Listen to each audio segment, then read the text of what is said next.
Hey guys! Today we're revisiting classic games that defined an era and frustrated entire generations. These are the top 10 retro beat-em-ups that nobody could beat back in the day.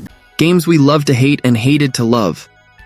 Get your heart ready because we're going to remember every punch, every game over, and that feeling of just one more try that never ended well. I'm Matthew and we're starting the list with the Ninja Warriors, a game that hit the arcades like a true visual revolution, being one of the first to use 3 interconnected monitors to create an impressive panoramic experience. When you approached the machine, that gigantic triple screen already intimidated you before you even inserted the first coin. Taito knew exactly what they were doing by creating this unique cinematic experience, turning every playthrough into a real visual spectacle that drew crowds just to watch. What made this game brutally difficult wasn't just the insane number of enemies appearing on screen at once, but the surgical precision required for combos and managing your ninja android's energy.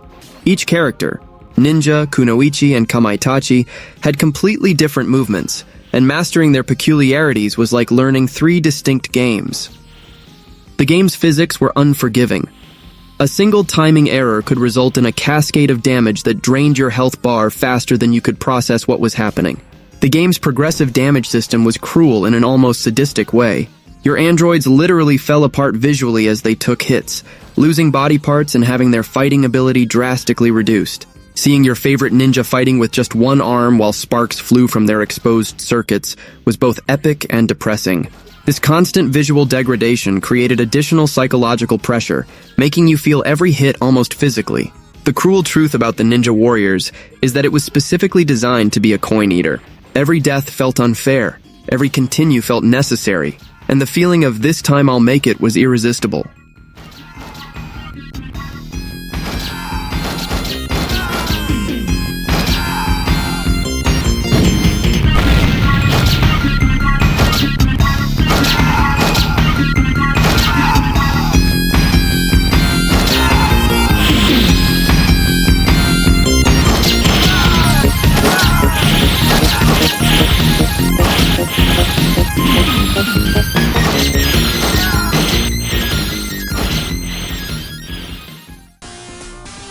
Double Dragon 3 represented an ambitious attempt to revolutionize the series' classic formula, introducing a system for buying characters and abilities that was completely innovative for the time. Techno's Japan decided to go big, creating a game that wasn't just about punching and kicking, but also about economic strategy and long-term choices. It was like they invented the concept of DLC decades before the internet, only using your precious coins as currency. The difficulty of this game transcended any notion of fair play that existed at the time. The Lee brothers faced not only traditional urban gangs, but traveled through different historical eras, battling Roman gladiators, Japanese ninjas, and medieval warriors. Each scenario brought completely different combat mechanics, forcing you to relearn basic strategies every stage. It was like playing 5 different games packed into one, each more punishing than the last. The shared life system between characters was a stab in the back disguised as a cooperative feature.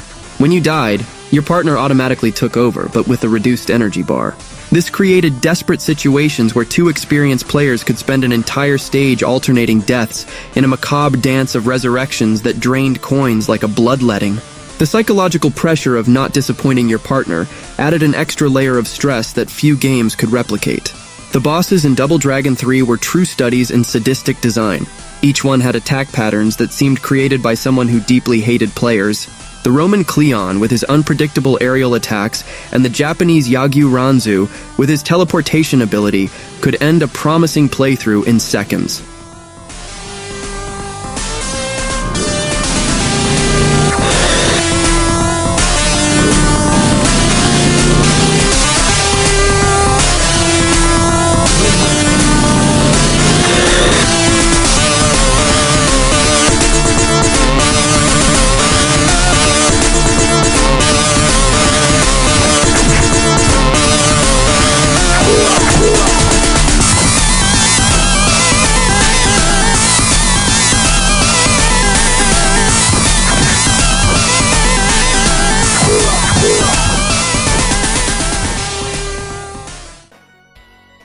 Knights of the Round hit the arcades as Capcom's definitive response to the success of Final Fight, but with a medieval setting that instantly transported players to the Arthurian legends. The game perfectly captured that childhood fantasy of being a knight of the Round Table, wielding legendary swords and facing mystical creatures. Visually, it was a spectacle for the standards of the time, with detailed sprites and fluid animations that made every sword strike feel like it had real weight and impact. The character evolution mechanic was revolutionary and addictive in an almost dangerous way. Seeing Arthur, Percival, or Lancelot literally grow during the game, gaining more elaborate armor and more powerful attacks, created a sense of progress that few beat-em-ups could offer. Each level up was celebrated with a small visual ceremony that made you feel genuinely more powerful. But that same mechanic became a cruel trap. Dying meant losing all that progress, turning every death into a personal tragedy that went far beyond simply losing a life. The combat system was deceptively deep, offering a variety of special moves and combos that required perfect timing and intimate knowledge of enemy patterns. Each knight had his own distinct fighting style, and mastering all three was like learning 3 different martial arts. Arthur with his brute strength, Percival with his speed, and Lancelot with his reach. Each required a completely different mental approach. The temptation to always choose the same character was strong, but the game subtly rewarded versatility.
Armored Warriors represented Capcom's most ambitious experiment in the beat-em-up genre, combining traditional frantic action with customization elements that were decades ahead of their time.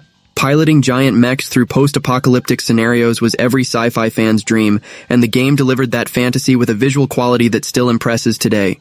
Each mech had its own personality, from the robust gray stork to the agile Blodia, and choosing your favorite robot was almost like choosing your identity on the battlefield. The interchangeable part system was simply revolutionary for 1994. Defeating enemies could result in weapons, armor, or accessories that you could equip in real time, turning your mech into a customized war machine. Finding a devastating laser weapon or an energy shield could completely change your combat strategy. creating moments of pure euphoria that few games could match. But that same mechanic created an addictive dependency. You were always hunting for the next upgrade, the next component that would make your mech invincible. The difficulty of Armored Warriors was brutal in a completely different way from other beat-em-ups of the time. It wasn't just about dodging punches and kicks. You needed to manage fuel, ammo, energy, and structural integrity simultaneously. Every tactical decision had consequences that extended throughout the stage, and a judgment error at the beginning could doom you to inevitable failure minutes later. It was like playing chess while participating in a battlefield brawl, requiring both quick reflexes and long-term strategic thinking. The destructible scenarios added an extra layer of chaos and opportunity that made every playthrough unique.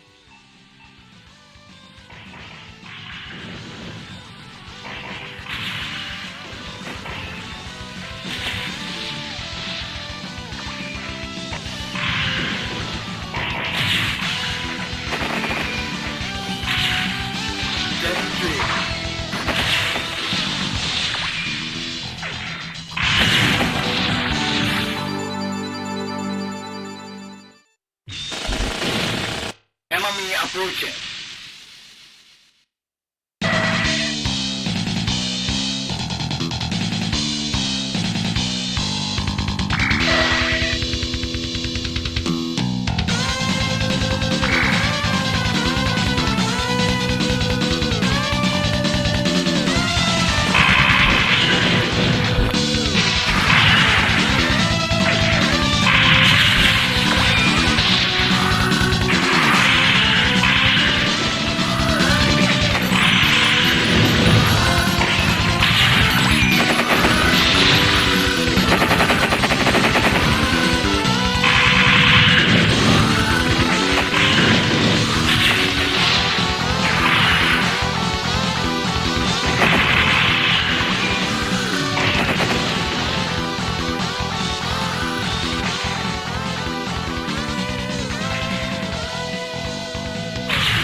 Sengoku 3 hit the arcades at a time when the beat-em-up genre was already considered obsolete, but Senkei proved there was still life and innovation possible in the classic formula. This game represented a glorious farewell to the golden age of brawlers, incorporating decades of genre evolution into an experience that felt familiar but completely new. The refined art direction and incredibly detailed sprites showed that Sonic had learned everything about creating memorable characters and atmospheric scenarios. The transformation system was the element that elevated Sengoku 3 beyond all its predecessors. The ability to temporarily assume powerful spiritual forms, from spectral samurais to mystical creatures, added a strategic dimension that few beat-em-ups offered. Each transformation not only changed your attacks and abilities, but also fundamentally altered your tactical approach to every situation. Knowing when to activate these transformations was the difference between glorious victory and humiliating defeat, creating moments of tension where a single decision could change the entire course of the battle.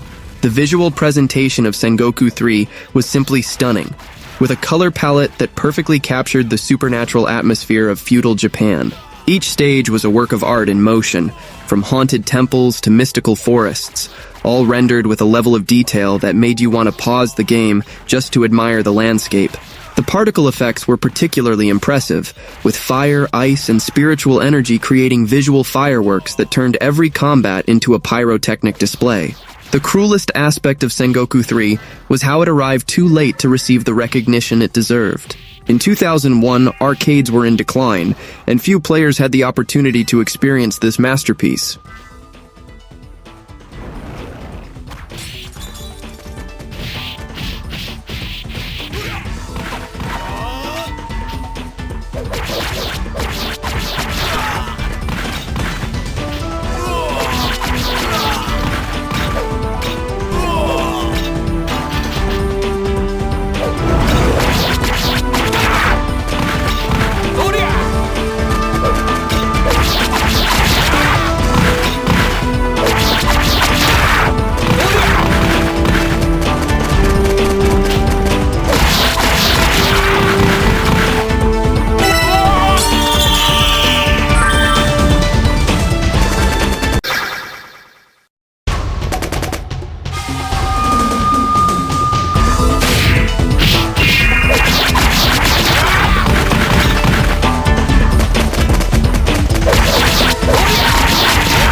Cadillacs and Dinosaurs was the definitive arcade adaptation that nobody knew they needed, turning a relatively obscure comic book story into an absolutely unforgettable gaming experience. The premise was pure distilled madness, a post-apocalyptic world where classic cars coexist with resurrected dinosaurs, and only 4 heroes can save humanity. It was the kind of concept that would only work in a 90s arcade, where narrative logic mattered less than pure, unfiltered fun. What made this game especially addictive was the absurd variety of weapons available. From pistols and shotguns to flamethrowers and grenades, the arsenal at your disposal turned every stage into an epic pyrotechnic party. Finding a new weapon was like discovering treasure, especially when you realized that each weapon had not only different damage, but also unique range, firing rate, and visual effects. The temptation to spend all your ammo immediately was almost irresistible, but the constant scarcity forced tactical decisions that added unexpected strategic depth. Despite being often remembered as one of the most fun games in the genre, Cadillacs and Dinosaurs wasn't a walk in the park. The difficulty was progressive and very well balanced, but in the final stages it became incredibly punishing. The game started throwing a mix of enemies at the screen that complemented each other perfectly to give you a headache. Hard-to-take down brutes, agile enemies with knives, and hunters with firearms, all at once. The bosses, like the terrifying Hog, were damage sponges with attacks that could drain your life in seconds. Cadillacs and Dinosaurs was difficult in the right way. It gave you all the tools for success, but required you to use them perfectly in the final steps.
When Capcom announced a beat-em-up of Alien vs. Predator, the gaming world stopped to pay attention, and the result exceeded all expectations.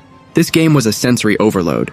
The screen was a pandemonium of xenomorphs, colonial marines, and predator hunters, all rendered in Capcom's unmistakable style. The fidelity to the source material was shocking. The pulse rifle sound effects, the alien's screams, the predator's heat vision. Everything was there. The atmosphere was a perfect mix of frantic action and sci-fi horror. It was a game that grabbed you by the throat and didn't let go. The difficulty was simply overwhelming. The game drowned you in enemies. The main threat wasn't a single alien, but 20 of them attacking from all directions at once.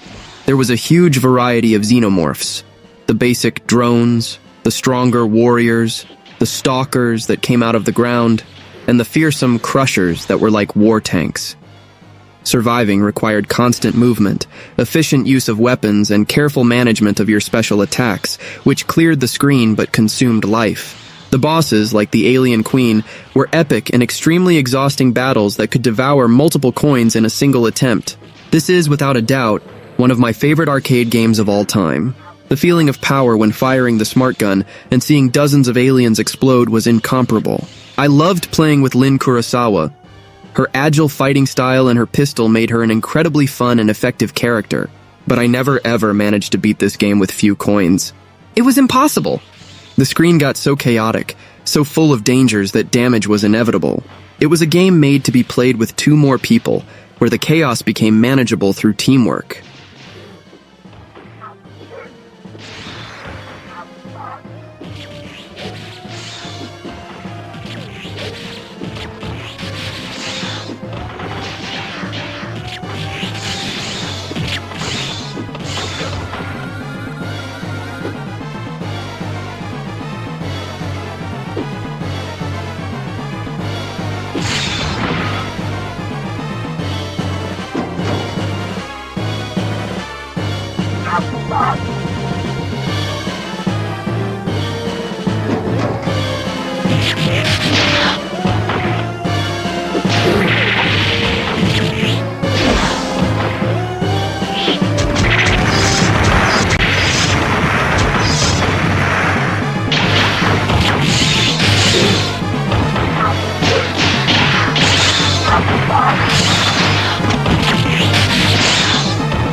Golden Axe: The Revenge of Death Adder was the sequel that fans of the original deserved, but that many didn't get to play, since it was never ported to home consoles at the time. Seeing that machine in the arcade was like seeing a dream come true. The sprites were gigantic, almost the size of those in a fighting game, and incredibly well animated. The world of Uria was more alive and detailed than ever. You could choose from 4 new characters: Goa, the giant, who was carried by Gilius Thunderhead, the dwarf from the first game, in a hilarious scene; Sternblade, the barbarian; Dora, the centaur; and Trix, a young man with a trident. The scale of everything was bigger, more epic. Sega improved the original Golden Axe formula in every aspect. The combat was more fluid and had more options. Besides normal attacks, each character had a unique special that didn't consume magic. The magic system was still there, but now potions were collected to fill a single bar, allowing spells of different power levels. The game introduced multiple paths in the stages, adding a replayability factor, and the mounts, the Bizarrians, were more varied and fun than ever, including giant scorpions that spit fire and praying mantises that attacked with their claws. The difficulty, however, was raised to a new level. The game was long for the standards of an arcade beat-em-up, a true endurance marathon. The enemies were smarter, more aggressive, and often attacked in large, coordinated groups. The bosses were brutal, with huge health bars and attacks that covered a large area of the screen. Death Adder himself, at the end, was one of the toughest and most memorable fights in the genre. The game required complete mastery of each character's mechanics and a good dose of luck to survive.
If most beat-em-ups are 80s action movies, Dungeons & Dragons, Shadow over Mystara is the Lord of the Rings trilogy. Released by Capcom in 1996, this game was the final and definitive evolution of the genre. It was the sequel to Tower of Doom and deepened all its RPG systems in a way that no one had ever seen in an arcade.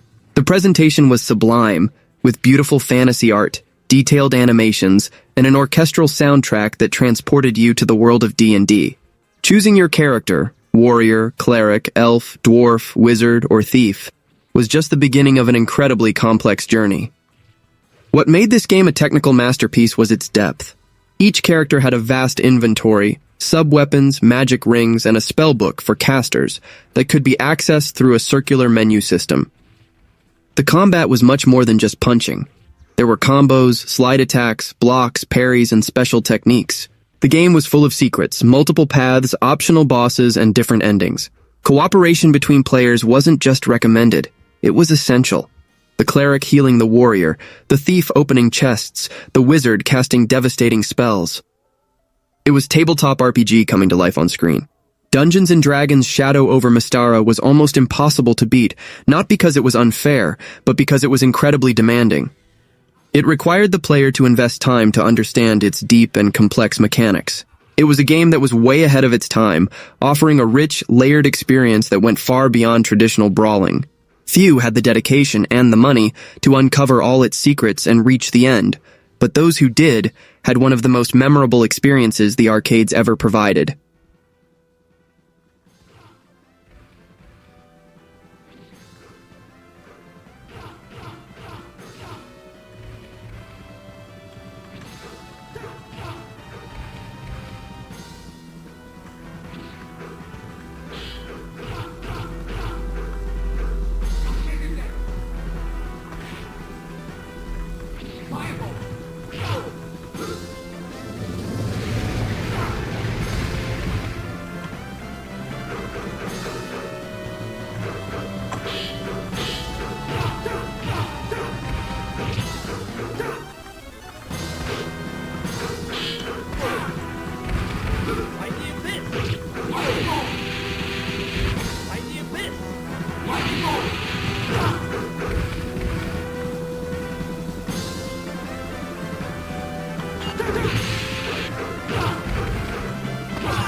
The name Battletoads already carries a legacy of difficulty. The NES version is infamous for its inhuman difficulty. When Rare decided to take the Toads to the arcades in 1994, they kept the franchise's reputation intact, but in a different way. The arcade game was visually shocking. The sprites were huge, digitized, and incredibly detailed, with a somewhat dirty and grotesque style that stood out. The violence was exaggerated and comedic, with the Toads, Rash, Pimple, and Zitz finishing enemies with transformative blows that resulted in cartoonish blood and guts. The soundtrack was heavy rock that fueled the adrenaline. It was loud, over the top, and totally radical. The gameplay of Battletoads Arcade was, at its core, that of a traditional beat-em-up, but with the series' personality. The focus was on combos and smash hits, the exaggerated finishing moves like turning your fist into an anvil or your feet into spiked boots. The pace was frantic, and the game rarely gave you a second to breathe. It also mixed the gameplay with the infamous vehicle stages, including a jet ski section that, although not as punishing as the NES one, still required sharp reflexes and pattern memorization. The game's difficulty came from its relentless nature and the massive damage enemies caused. Your health bar seemed to disappear in the blink of an eye. The game threw you into situations where you were surrounded by enemies of all types, from giant rats to mutant pigs, and many of them had long-range attacks or quick charges that were hard to dodge. The bosses were brutal, requiring you to memorize their patterns perfectly to have a chance. It was a game that adhered to the philosophy of hit hard and fast, both for you and against you. There wasn't much complex strategy. It was a test of pure endurance and reflexes.